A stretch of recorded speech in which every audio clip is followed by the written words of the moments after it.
This is a story from arrowwood.org. Before diving into the trip that changed me, I feel it's important to give some backstory on the decisions leading up to it. This is going to be long, but it's important to capture the experience accurately. These events took place in October 2011, when I was 18 years old. At this point, I had experimented with various drugs, including hallucinogens like LSD, mushrooms, DXM, DMT, and salvia. On a rather boring afternoon, my friend Jason and I were craving a way to get high.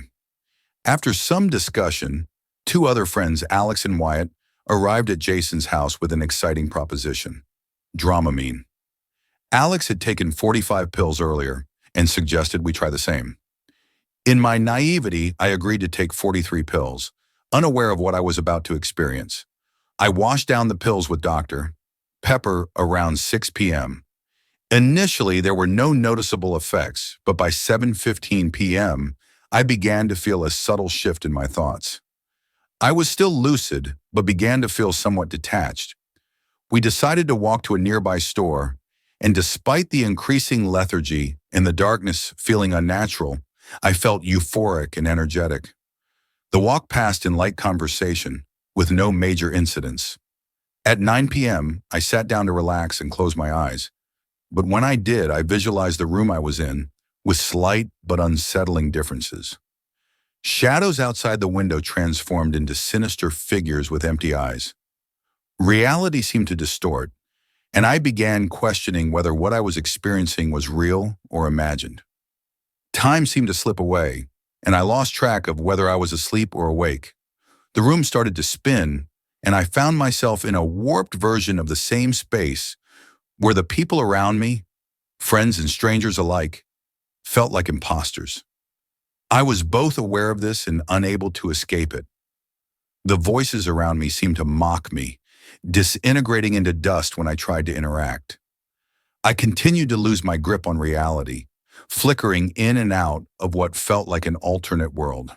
Eventually, I thought I snapped back to the real world, only for reality to slip again. In one brief moment, I tried to communicate with Jason, but my words came out as gibberish, and I couldn't maintain coherent thoughts long enough to stay grounded. I was trapped in this loop of confusion, jumping between distorted worlds. By morning, I seemed to have regained some semblance of reality. But when I stepped outside at 7 a.m., I found myself inexplicably 300 feet away in the middle of the road, disoriented and confused. I encountered Wyatt, who appeared to be sitting in the ditch with an unknown girl. The conversation we had seemed surreal, and he told me, "None of this is real, you're already dead." As the scene shifted, he vanished into smoke, and I realized that I had slipped in and out of a bizarre, alternate reality once again. I quickly returned to Jason's house, only to experience more hallucinations. People and objects blinked in and out of existence, and I found myself talking to people who weren't there.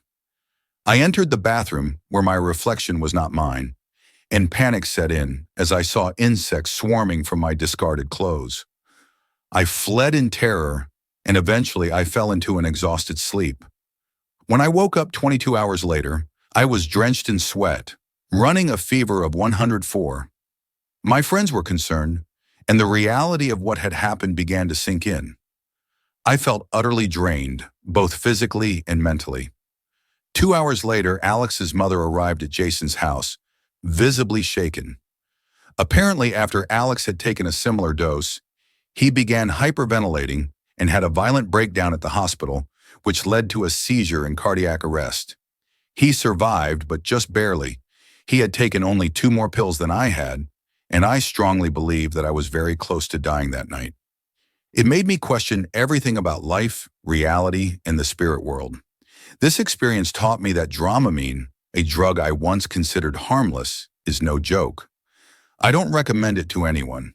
I genuinely believe I came close to death that night, and the lasting impact of that experience will stay with me forever.